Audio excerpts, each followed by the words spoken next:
বাবা তুমি কোথায় যাচ্ছ? ঘুরতে যাচ্ছ? আমরা রেডি, এখন বেরোবো।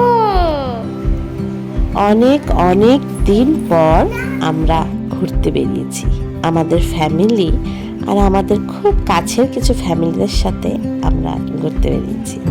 আমরা স্টেশনে চলে এসেছি এবং ট্রেনে উঠে গেছি। আমার মেয়ের এত বড় জার্নি এবার প্রথম। তার আগে দেওঘর গিয়েছি, কিন্তু এত দূরও জার্নি করেনি। টানা 2 দিন ট্রেনে থাকবো। আর আমার মেয়েকে নিয়ে খুব টেনশন হচ্ছিল, কিন্তু ও ট্রেনে উঠে এত আনন্দ। আমরা যাচ্ছি দিল্লি, আর দিল্লি থেকে যাব রাজস্থান। আমাদের পুরো জার্নিটাই তোমাদের সঙ্গে সব শেয়ার করব। আজকে চলে এইটুকুই, tata, bye bye, take care. আবার দেখা হবে একটি নতুন ভিডিও নিয়ে।